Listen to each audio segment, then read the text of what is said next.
As I've told you before, when I start seeing relevant stories, particularly the ones that I can directly connect to the stories that I have done. So this one really caught my eye. When I saw this, I said, no. This almost as to me was on the level of the doctor that wants to do a full head transplant. I don't know. That just kind of cuts it, you know. But anyway, so I read this, and I'll give you the executive summary of the story, and I'll leave the links for you.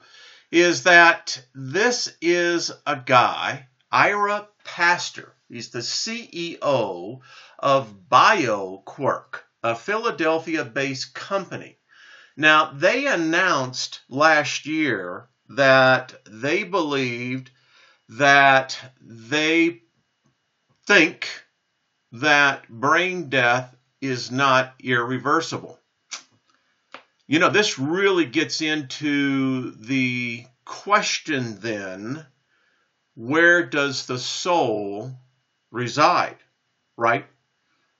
It's if death is marked by the fact that there is no brain activity, then all you're doing is keeping a biomass artificially alive, right? And there's that dilemma, that word alive. So what does alive mean? You know, then again, it gets down into that question, well, is life defined by the activity of a cell, right? You know, if a cell has the ability to, number one, not only survive, but thrive, right? Two, the ability to divide. I mean, that in essence could we define as life. Now, gets into that question then, how does the brain react? And as this story goes on to talk about, and give me 1 second here. I don't know, we'll close that out. What they believe they can do, and they're skipping animals, they're going to go directly to humans, that they can inject stem cells from the patient's own blood and inject this back into their body. And then the patient would receive a dose of peptides injected into their spinal cord. Now, then they go undergo 15-day course of nerve stimulation involving lasers and medium nerve stimulation to try and bring about a reversal of brain death while monitoring the patient using MRI scans. When I was growing up, we had another similar story, but it was Hollywood, and it was called Frankenstein. Oh yeah, there was a book on that, wasn't there? Well, isn't it amazing now how we have gone from what was classic horror and then science fiction brought into the ability of doing movies to now where we're moving directly to humans. Now, I know on the surface this may seem kind of grotesque, but anyone who is in the medical profession, particularly doctors, nurses, will let you know that many of the advances that we know today of the human anatomy was done back in the days when, how shall we say, more,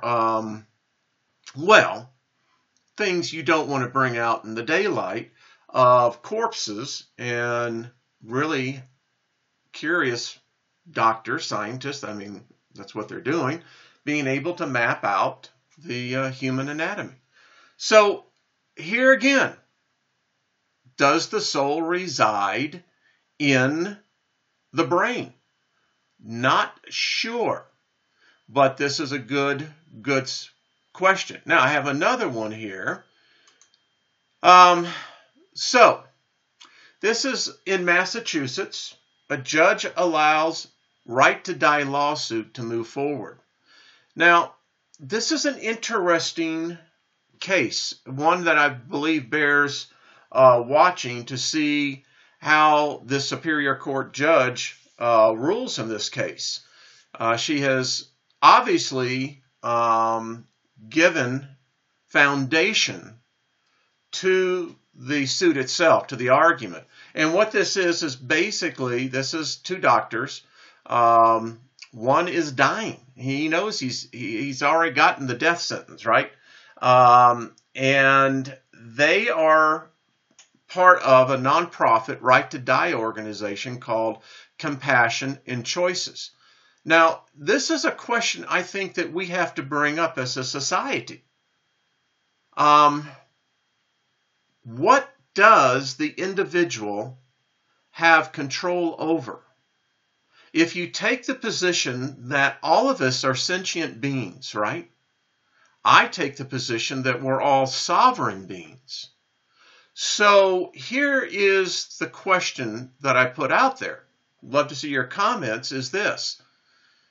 Do you believe that you should have the right to terminate your own life? Now, we're not talking suicide here in the position and the context that someone purposely, who is very healthy, for all intent and purposes, obviously is emotionally distressed and I believe soul sick, and they choose to end their lives in those incidences. This is not what we're talking about here.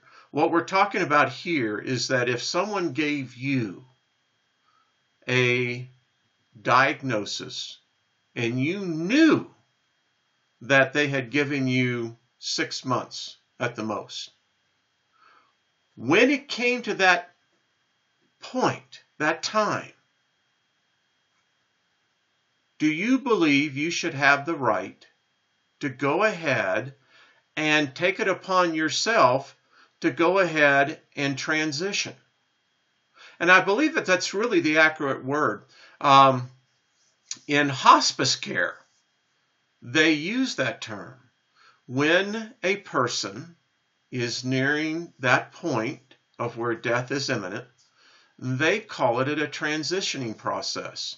And I think that's really something that we need to discuss more. In fact, I'm doing a book on this very related subject. So the question I'll leave with you, should you have the right, if you know death is imminent, and let's say it's an illness, right? Chances are everyone dies of an illness, one way or the other. Should you have the right to go ahead and plan for the transitioning and departure? All right, we got another story. It's interesting how all of this comes together, right? So I thought that this was a good story. It's old. It's one that was out in March of 2015, but it's one that I really think everyone should read, because this story is about a person who was there for both the passing of her grandmother and mother. And I'll just tell you basically this, because I think you really should read it. It'll give you much more of the impact. The bottom line is this. These two wonderful souls, living souls, were about to make the transition, the departure. And they both said the same thing as that moment arrived. Slow down, folks. Just slow it down. Remember, you only can live the moment that you're in right now. That's the only thing you can do. And I can tell you, as one that has had, I tell you, just the most amazing life, what I have been able to see in my lifetime, that, you really should just slow it down. You know, just learn to live in the moment. We all are always planning ahead, but really, in essence, what you're doing, what all of us are doing, by planning ahead, is planning ahead for the eventuality. Because at some point in time, your lifeline stops, right? At least in this temporal reality. So, anyway, think about that.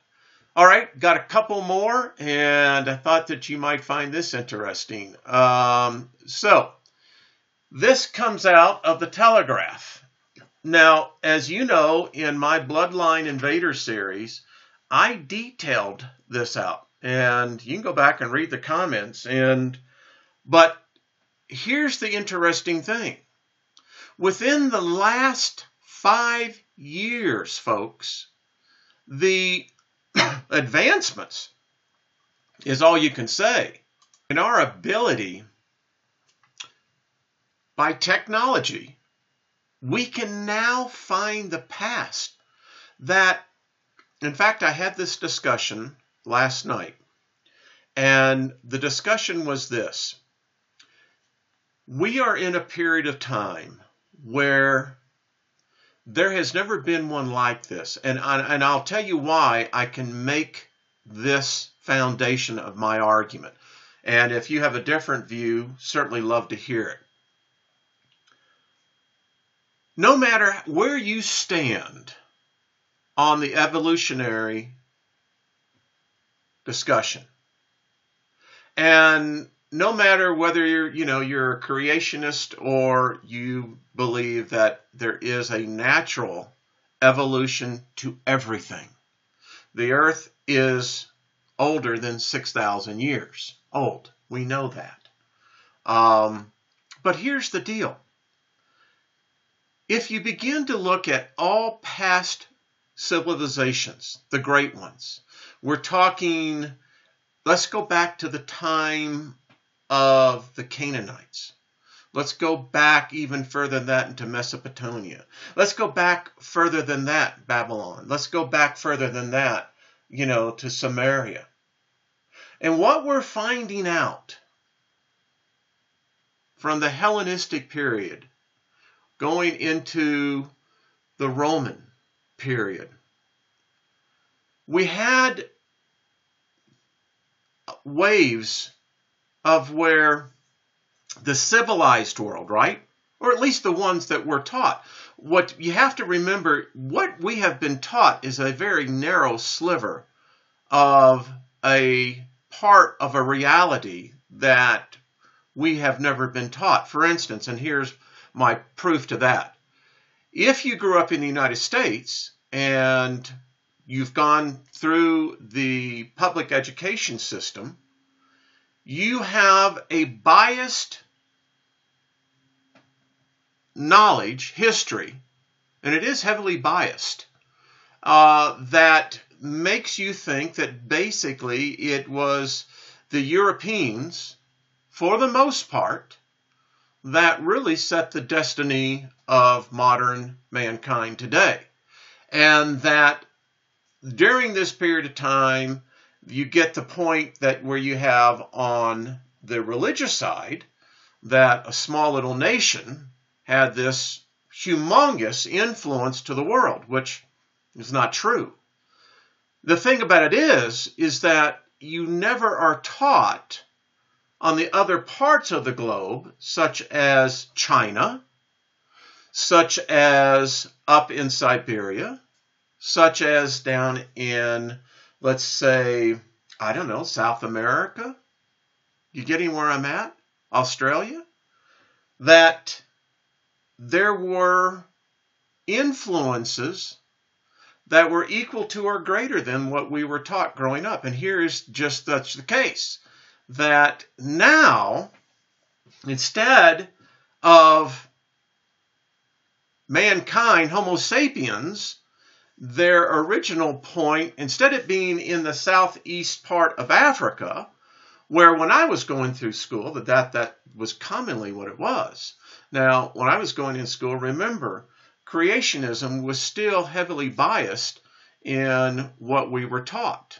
And that begins to skew your view on history. No one could anticipate it, by the way, again, the technology. And what I mean by the technology, the satellites. We can now scan our complete planet. We can now have the technology where we can scan miles into the earth, right? And as we're doing this, we're finding archaeological digs, cities, writings that have a complete different history than what many of us have been taught. And listen, I don't think that this is the end of this. I think we're going to continue to find further and further back human remains. In this case, 300,000 years ago. So we know something happened. Now, I know a lot of people get all wrapped around the axle and say, I ain't from no monkey. Listen, I ain't saying anything. But just tell me how the RH factor happens, right? That's the one I want to know about. All right, let's go here. Scientists find the oldest known specimens of the human species. All right, so now we know that apparently Homo sapiens apparently started in Europe. Wow, this one says differently. This one says that in Morocco are the oldest known specimens of the human species, potentially pushing back the clock on the origin of modern Homo sapiens. Now we have to push the clock back to 300,000 years ago. And they found the tools, ashes, and the remains. And folks, I'm just telling you, get ready for this. Here were two stories, one day dating each other. And look at this.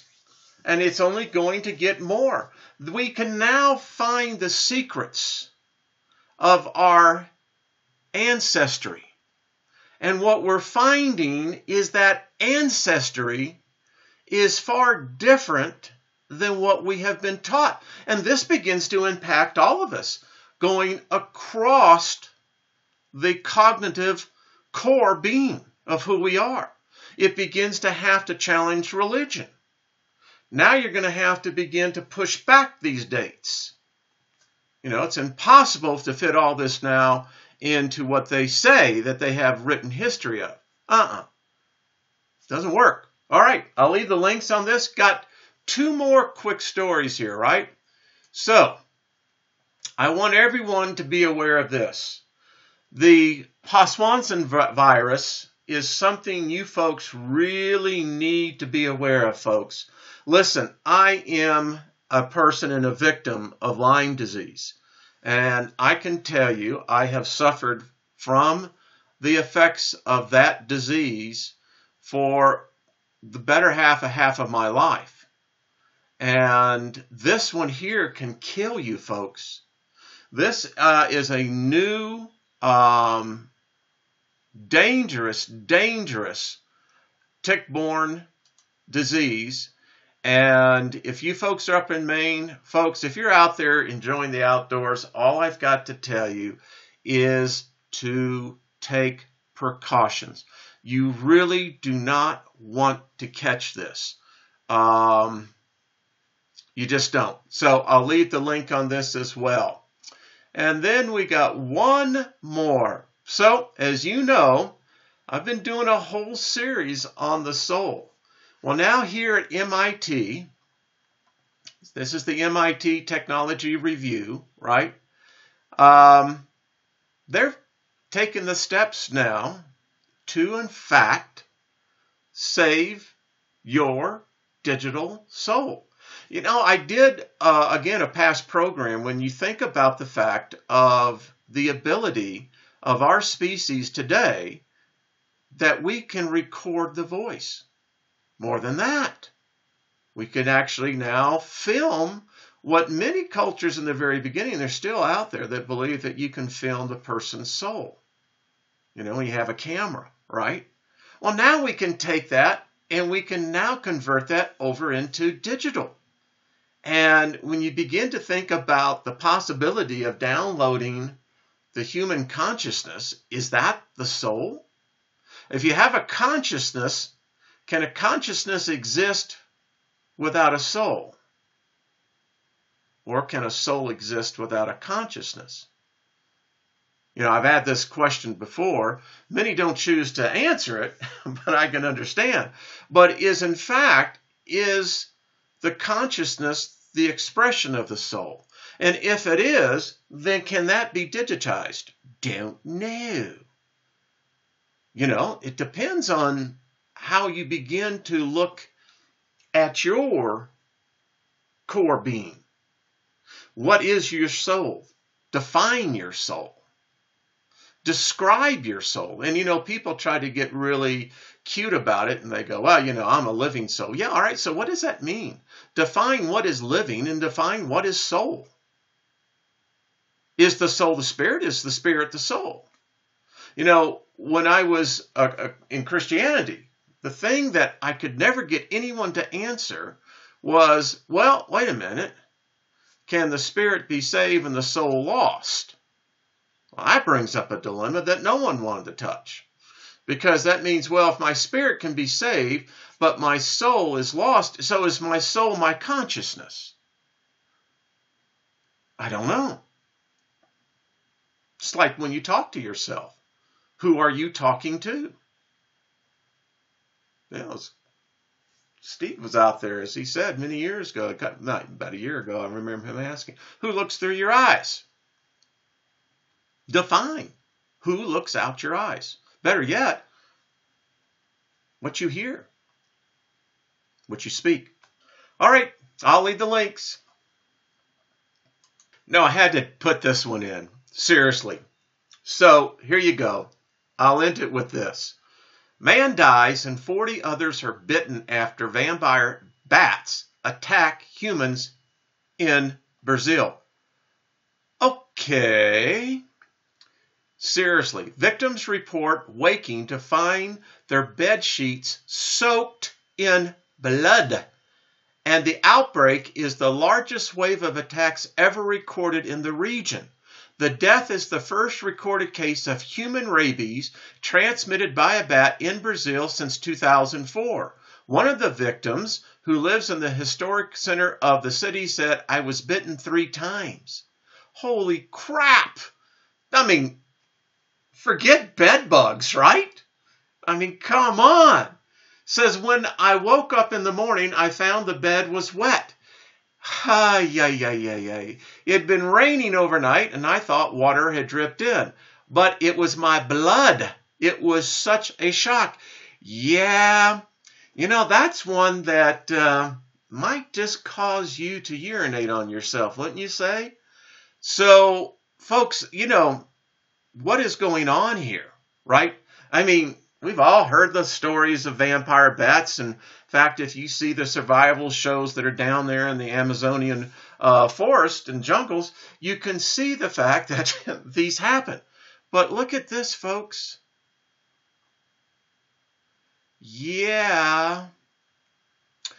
So anyway, we're living in a changing time, folks. Look at that. And of course, you can't feel it, you know? Yeah, so anyway, just thought I'd end on that cheerful note. All right, y'all have a good day.